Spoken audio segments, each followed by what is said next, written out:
Mammal of the vertebrate family, the bat appeared on Earth after the extinction of dinosaurs, about 60 million years ago.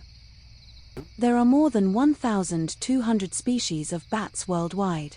The most common in Europe are the greater horseshoe bat, which haunts bell towers, the serotine and the noctule, inhabitants of woods, and the tiny pipistrelle that hides in the nooks of walls. The bodies of bats are covered in very soft fur, the color of which varies depending on the species. Unlike birds, their wings are made of an extensible membrane that inspired the creation of the fan by the Japanese. Aristotle called them birds with wings of skin. The female bats nurse their pups, clinging to their teats, and carry them while protecting them with their wings. Whether frugivorous or feeding on insects, bats sleep suspended by their feet from tree branches, in attics, under roofs, or in caves, well sheltered from light.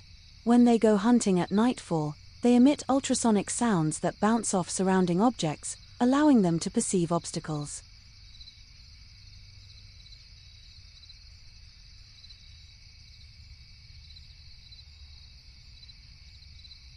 Although the mention of its name sends shivers down your spine, most vampires are insectivores except for 3 species that feed solely on blood.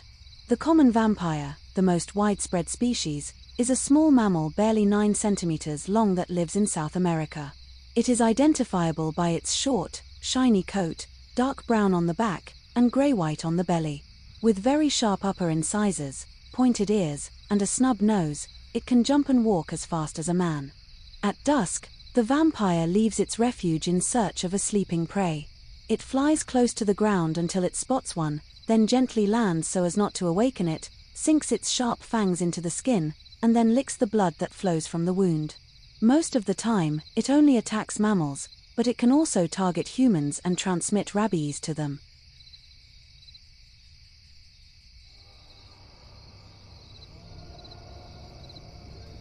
The image of Dracula, a major character in Bram Stoker's novel, immediately evokes the most dreaded bat, the blood-sucking vampire, but also Dracula, the nickname given to Prince Vlad III Tepes the Impaler, for his membership in the Order of the Dragon. This cruel sovereign, who ruled over Wallachia in the mid-15th century, put to death all those who displeased him using the most barbaric methods. The worst of all was to impale his victims on wooden stakes.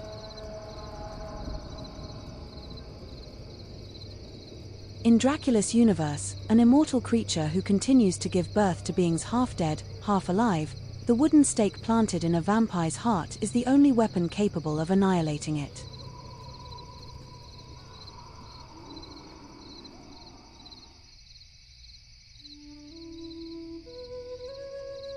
Long ago, in the heart of Oven, where the Great Fade, Queen of the Fairies, had caused volcanoes to rise and mineral and thermal waters to gush forth, was the cave of Puy de Prichonnet.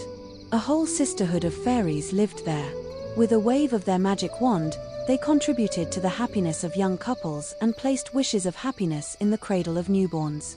But one day, annoyed that the great Puy de Dôme, located a few flaps of wings from their homes, cast a shadow over their beloved mountain, the fairies began to conspire against the Dominator. They paid dearly for their audacity. To punish them for their boldness, the Queen of Fairies transformed them into bats. Since that time, they have wandered among the cracks in the rocks, condemned to atone for their sin in the very place where, once, they were adulated.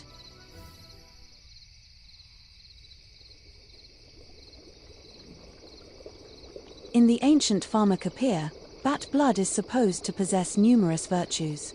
Washing the face with bat blood improves vision. Rubbing it on the stomach preserves from colic for a whole year. Furthermore, it has a depilatory virtue, but, to be sufficiently effective on children's cheeks, it is advisable to apply henbane seed afterward. This way, the hairs are destroyed or remain in the downy state. The same result can be obtained with bat brain or by mixing the blood and liver of the animal.